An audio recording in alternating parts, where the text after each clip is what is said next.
సిస్టంలోనే ఉంది. నేను ఇప్పుడే స్టార్ట్ అవుతున్నాను. 10 minutesలో అక్కడ ఉంటాను. వచ్చిన వెంటనే నేను మెయిల్ చేస్తానని బాస్కి చెప్పు. నువ్వు టెన్షన్ పడి నన్ను టెన్షన్ పెట్టొద్దు. నేను ఇప్పుడే వచ్చేస్తున్నాను. నువ్వు కాల్ కట్ చేయి. ఏంటి దివ్య, ఏదో టెన్షన్లో ఉన్నట్టున్నావు? సంధ్య ఆఫీస్కి రాకపోవడం వల్ల నాకు వర్క్ లోడ్ ఎక్కువైంది. ఆ ప్రెషర్లో చిన్న చిన్న విషయాలన్నీ మర్చిపోతున్నాను. అర్జెంటుగా ఆఫీస్కి వెళ్ళి ఒక డేటా మెయిల్ చేయాలి. అవునా? మరి ఈరోజు చెకప్ కోసం హాస్పిటల్కి వెళ్ళాలనుకున్నాం కదా. ఓ అవును కదూ, నేను ఆ విషయమే మర్చిపోయాను. నాకేమో ఆఫీస్లో అర్జెంట్ వర్క్ ఉంది. నో ప్రాబ్లం దివ్య, నేను ఒక్కదాన్నే వెళ్తాను. ఏంటి ఒక్కదానివేనా? No way. బాబ్జీ, బాబ్జీ. ఏంటి దివ్య? ఈరోజు పండుని హాస్పిటల్కి తీసుకెళ్ళు. జనరల్ చెకప్ ఉంది. ఏంటి హాస్పిటల్కా? నేనా? ఈరోజు నాకు జోనల్ మీటింగ్ ఉంది, ఆఫీస్కి వెళ్ళాలి. బోర్డు మీటింగ్ ఒకసారి అటెండ్ కాకపోతే ఏమీ కాదు. కావాలంటే మీ బాస్తో నేను మాట్లాడతాను. పండుని హాస్పిటల్కి తీసుకెళ్ళు. వద్దు దివ్య, ఆయన్ని ఇబ్బంది పెట్టడం ఎందుకు? క్యాబ్ బుక్ చేసుకుని ఇంటి దగ్గర ఎక్కితే హాస్పిటల్లో దిగుతాను. నా గురించి మీ పనులు మానుకోవడం ఎందుకు? చూడు బాబ్జీ, నీ వల్ల పాపం పండు ఎలా మాట్లాడుతుందో. మన ఇంటికి వచ్చిన గెస్ట్కి మనం ఇచ్చే మర్యాద ఇదేనా? నాకు వీలైతే నిన్నిలా అడుగుతానా? కొంచెం కూడా అర్థం చేసుకోకుండా నువ్వు ఇలా మాట్లాడితే ఎలా బాబ్జీ? సర్లే, తీసుకెళ్తానులే. Thank you Babji. పండు, నువ్వు బాబ్జీతో వెళ్ళు. చెకప్ అయ్యాక నేను ఇంటికి తీసుకొచ్చి అప్పుడు ఆఫీస్కి వెళ్తాడు. అంతేనా బాబ్జీ? ప్రోగ్రామ్ మొత్తం చెప్పావు కదా, ఇంకా ప్రశ్నలు ఎందుకు? Cute boy. బాయ్.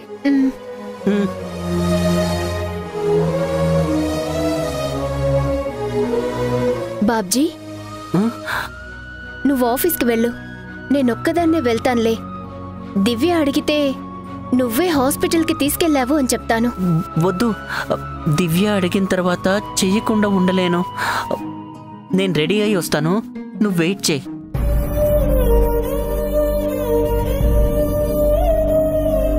దివ్య మీద ఇంత ప్రేమ ఉన్నవాడివి నా దగ్గర నిజం ఎందుకు దాచావు బాబ్జీ? నువ్వు ఆడిన అబద్ధం వల్ల 3 జీవితాలు ఇరకాటంలో పడ్డాయి.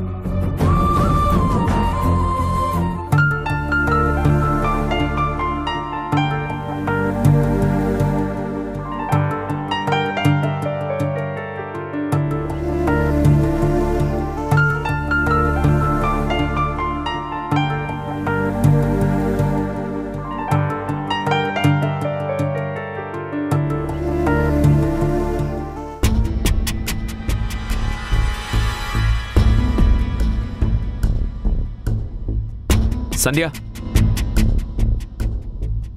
ఒంటరిగా టిఫిన్ తినడం నాకు ఇష్టం లేదని నీకు తెలుసు కదా.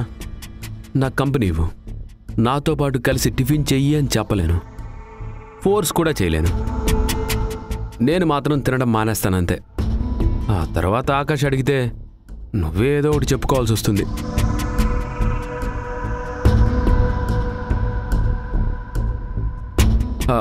నేను వడ్డించనా? వద్దు, నేను పెట్టుకుంటాను.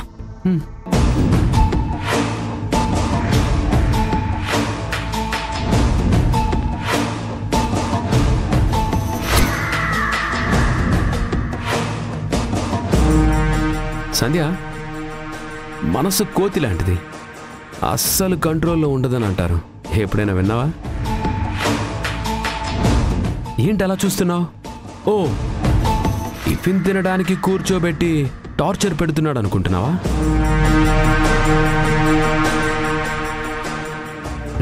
చెప్పాను కదా సంధ్య, మనసు కోతి లాంటిదని, కంట్రోల్ అవ్వటం లేదు. అది కాక ఈ ఇంట్లో ఉన్నది నువ్వు నేను మాత్రమే. నాకేమనిపించినా నీకు వినిపించడం తప్ప ఏమీ చేయలేను కదా. కళ్ళు నిత్యం నిన్నే చూడాలనుకుంటాయి, కాళ్ళు నీ వైపే రావాలనుకుంటాయి. అలవాటు పడ్డ ప్రాణం కదా. ఇదిగో ఇలా చూస్తేనే నాకు భయం వేస్తుంది. నేనేమో మనసులో ఉన్న నిజం చెప్పడం, నువ్వేమో నిప్పులు కక్కుతూ చూడడం, ఇదే రోజు రొటీన్ అయిపోయింది. ఈ గొడవంతా లేకుండా హ్యాపీగా చచ్చిపోదామని సలహా అడిగితే మీ ఆయనేమో మితిమీరిన స్నేహం అభిమానంతో నన్ను తిడుతున్నాడు. నీ రెండో మొగుడు మరీ ఇంత మంచివాడేంటి సంధ్య? తట్టుకోవడం నా వల్ల కావట్లేదంటే నమ్ము. చూస్తూ చూస్తూ నా ప్రాణం నేనే తీసుకోలేక కదా అలా అడిగాను. అది కూడా తప్పంటే నేను ఎలా బ్రతకాలి? సంధ్య, ఆకాష్ చెయ్యని సహాయం నువ్వు చేస్తావా? నీ చేతులతో నన్ను చంపేస్తావా?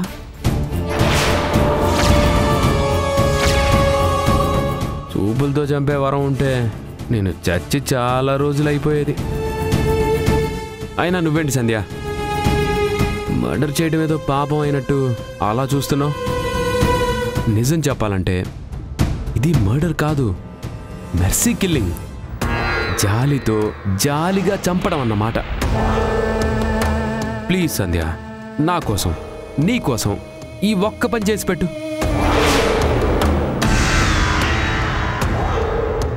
ఏం ఆలోచిస్తున్నావు? ఓ, ఎలా చెయ్యాలనా? Simple, very very simple. ఈ చట్నీలో సైనైడ్ కలిపావనుకో, సైలెంట్గా చచ్చిపోతాను. ఏమంటావు? కష్టమా? పోనీ ఒక పని చేయి. ఎప్పుడైనా సిగరెట్ కాల్చుకోవడానికి నేను మేడ మీదకి వెళ్ళినప్పుడు మెడ పట్టుకొని కిందికి తోసేసి, దెబ్బకి తల నేలకి తగిలి రక్తం కక్కుకొని చచ్చిపోతాను. ఇంకా సైలెన్స్ ఏంటి సంధ్య? ఓ, ఇది కూడా కష్టమేనా? అయితే లాస్ట్ అండ్ ఫైనల్, నీకు కార్ డ్రైవింగ్ వచ్చు కదా? రోడ్డు మధ్యలో నేను కదలకుండా నిలబడతాను. నువ్వు ఫుల్ స్పీడ్తో వచ్చి దడేలు మనకు గుద్దేసే. నీ కళ్ళ ముందే రక్తపు మడుగులో గిలగిలామని కొట్టుకుంటూ కొంచెం కొంచెంగా ప్రాణం పోతుంటే.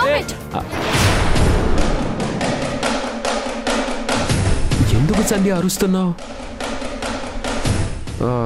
నా ప్లాన్లు నచ్చలేదా? లేక నీ ఊహలకు అందడం లేదా? అంటే నాకే ప్రమాదం జరగకూడదని నువ్వు కోరుకుంటున్నావా?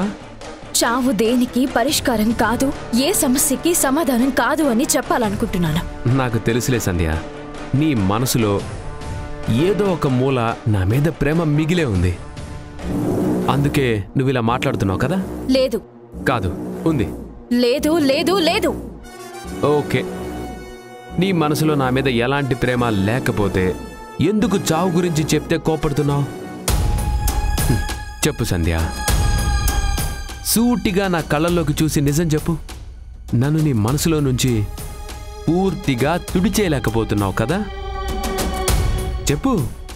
ఎస్ అని చెప్పు. లేదు. కాదు, ఎస్. లేదు. కాదు, ఎస్ ఎస్. లేదు లేదు లేదు.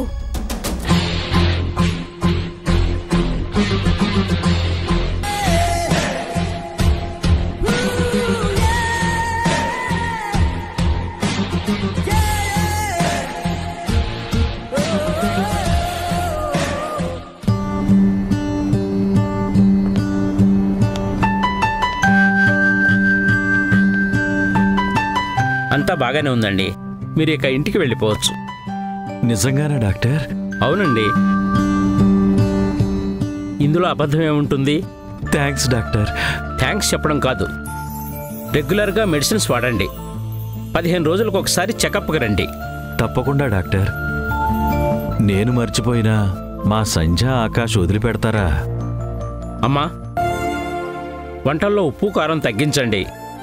వాకింగ్కి వెళ్ళేలా మనసుని ఇబ్బంది పెట్టే ఏ ఆలోచనలు చేయకుండా చూసుకోండి. అలాగే డాక్టర్ గారు. నర్స్,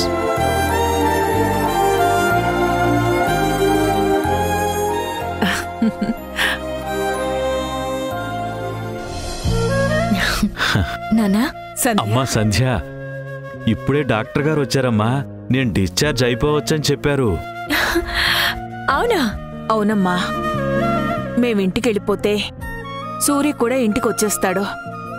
చిన్న కుటుంబం, చింతలేని కుటుంబంలా ముగ్గురం కలిసుంటాం. పిల్లలకి వేసవి సెలవులు ముందే వచ్చినట్టు నేను జైల్లో నుండి విడుదలవుతున్నట్టు చాలా చాలా సంతోషంగా ఉందమ్మా. మీకే కాదు నాన్న, సూర్య టార్చర్ నుండి నాకు కూడా విముక్తి కలిగినట్టుంది. ఇన్నాళ్ళకి ఆ దేవుడు కరుణించాడు. సూర్య మీ ఇంట్లో ఉన్నాడన్న మాటే కాని వాడు నిన్ను మర్చిపోయాడో లేదో, లేక ఇంకా గతాన్ని గుర్తుపెట్టుకుని నిన్నేమైనా ఇబ్బంది పెడుతున్నాడేమో అని ఏవేవో ఆలోచనల వల్ల కంగారు పడేవాణ్ణమ్మా. కాని నీ పుట్టినరోజు నాడు సూర్య వచ్చి వాడు చెప్పిన మాటలు, ఇప్పుడు డాక్టర్ చెప్పిన శుభవార్త విన్న తర్వాత నా మనసు చాలా ప్రశాంతంగా ఉందమ్మా. మీతో సూర్య అబద్ధం చెప్పాడు నాన్న. నిజం తెలిస్తే మీరెక్కడ టెన్షన్ పడతారో, ఆరోగ్యం ఎక్కడ దెబ్బతింటుందో అన్న భయంతో నేను కూడా ఆ అబద్ధాన్నే కొనసాగిస్తున్నాను. గతాన్ని మర్చిపోయిన సూర్య కొత్తగా తన జీవితాన్ని మొదలు పెడితే ఇక మాకు ఏ దిగులు ఉండదమ్మా. అది కూడా జరుగుతుంది నాన్న.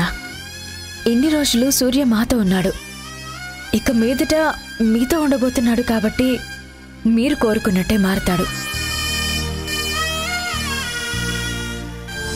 డాక్టర్ గారు కొత్తగా ఏం టాబ్లెట్లు రాయలేదు కదా? లేదమ్మా, పాత వాటినే క్రమం తప్పకుండా వాడమని చెప్పారు. 15 రోజులకొకసారి చెకప్కి రమ్మన్నారు.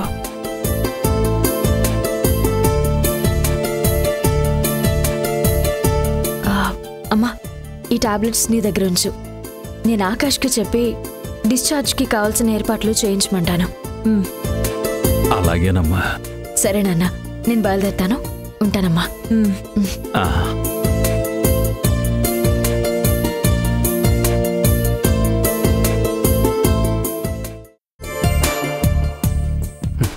ఏంటి ఇద్దరు ఇంత సంతోషంగా ఉన్నారు? ఏమైంది? సూర్య, డాక్టర్ గారు ఇంటికి వెళ్ళిపోమని చెప్పారా?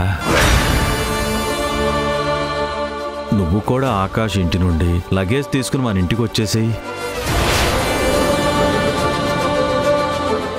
డాక్టర్ గారు నిజం చెప్పారా, లేక మీరే ఇక్కడ ఉండడం ఇష్టం లేక ఆయన్ని బలవంతంగా ఒప్పించారా? అలా ఒప్పుకునే డాక్టరే అయితే నేను ఎప్పుడో ఇంటికి వచ్చేవాడిరా. ఇన్ని రోజులు బందీగా నేను ఇక్కడ ఉండేవాడినా చెప్పు? మన సూర్యకి ఆకాష్ ఇల్లు బాగా నచ్చినట్టుందండి. అందుకే మన ఇంటికి రావటానికి ఇష్టపడటం లేదు.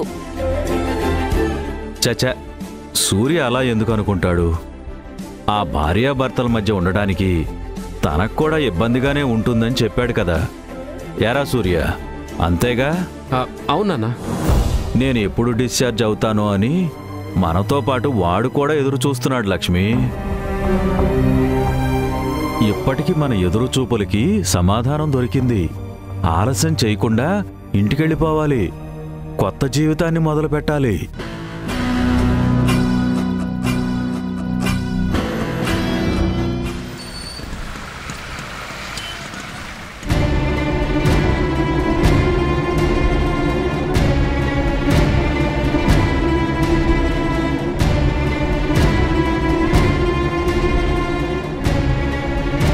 డాక్టర్ గారు ఇంటికి వెళ్ళిపోమని చెప్పారా? నువ్వు కూడా ఆకాష్ ఇంటి నుండి లగేజ్ తీసుకుని మన ఇంటికి వచ్చేసేయి. నాన్న డిశ్చార్జ్ అయితే అమ్మతో కలిసి డైరెక్ట్గా ఇంటికే వెళ్తారు. అప్పుడు నేను కూడా ఇక్కడి నుంచి వెళ్ళిపోవాలి. అలా వెళ్ళిపోతే సంధ్యని మిస్ అయిపోతాను. దాంతో మాట్లాడలేను, చూడలేను.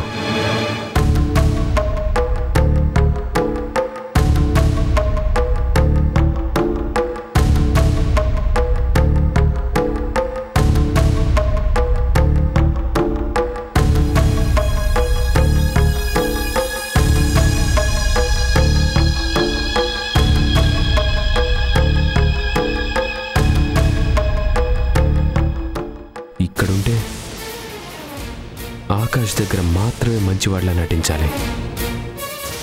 అడుగు బయట పెడితే అందరి ముందు మంచితనం ముసుగేసుకోవాలి. దానివల్ల ఉరిగే లాభం కన్నా జరిగే నష్టమే ఎక్కువ.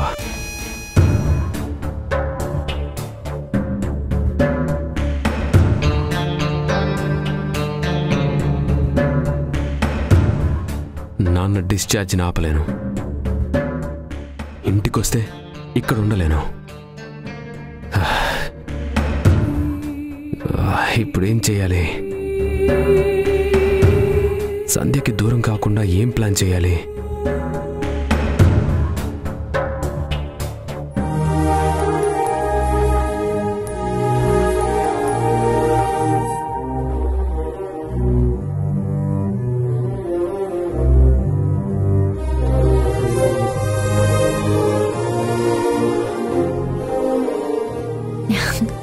ఏమండి, మంచినీళ్ళు.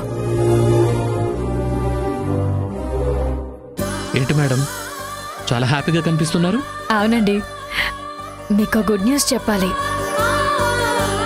గుడ్ న్యూసా? అంటే నువ్వు అమ్మవి, నేను నాన్నని?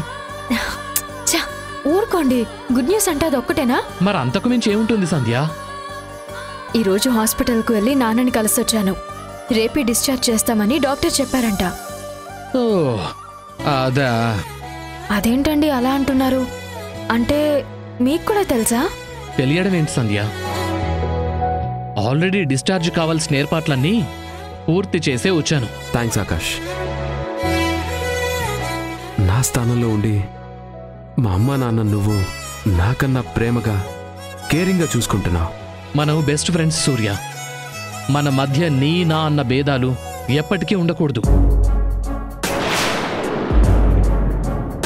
అవును, అన్నీ మనవే అనుకోవాలి. రేపు మా అమ్మ నాన్న ఇంటికి వచ్చేస్తారు కాబట్టి నేను ఇక్కడి నుంచి ఇంటికి వెళ్తాను ఆకాష్. హలో బాస్, నువ్విక్కడున్నది వాళ్ళ కోసం కాదు, నా కోసం. సో నువ్వు బయటకు వెళ్ళడానికి ఛాన్సే లేదు. అదేంటి ఆకాష్ అలా మాట్లాడుతున్నావు? నేను ఒంటరిగా ఉండకూడదనే కదా మీ ఇంటికి తీసుకొచ్చావు. ఇప్పుడు వెళ్ళొద్దంటే అలా? అవునండి, అమ్మా నాన్న కూడా ఆయనతో కలిసి ఉండాలని కోరుకుంటారు కదా. మీరొద్దనడం కరెక్ట్ కాదేమో.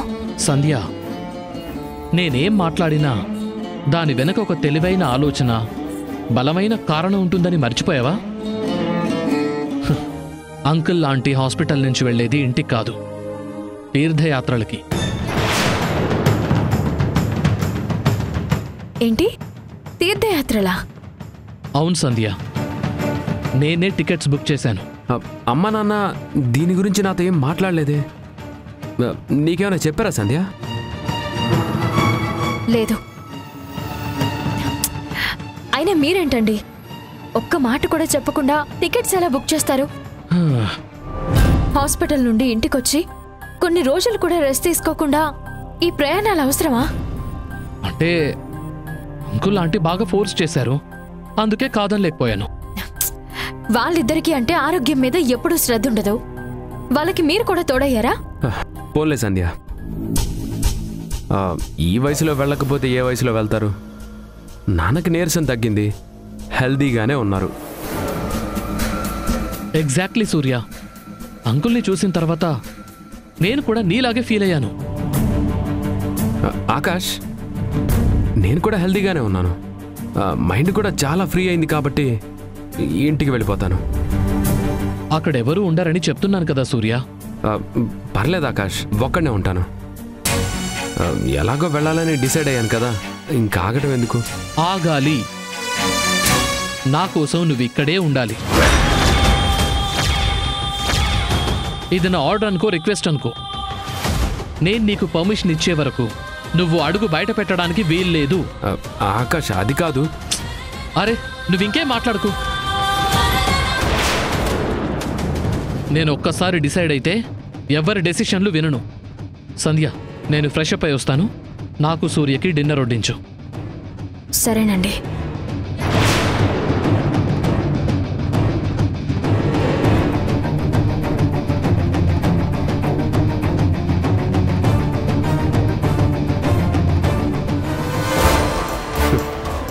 ఇదే ఈ మంచితనం గురించే చెప్పాను. నువ్వేమో నేను వెళ్ళిపోతాను, రిలాక్స్ అయిపోవచ్చు అనుకున్నావు. కానీ పైనున్న దేవుడు, ఈ ఇంట్లో ఉన్న నీ రెండో మొగుడు నన్ను వెళ్ళనివ్వటం లేదు. అంతా ఒక మాయలా ఉంది.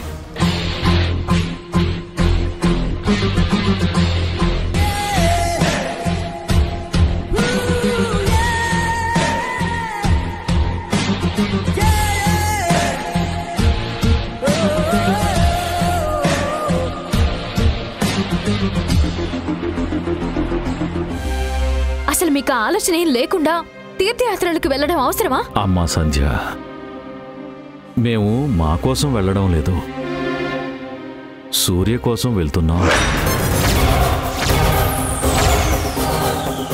ఏంటి? సూర్య కోసమా? అవునమ్మా. అసలేం జరిగిందంటే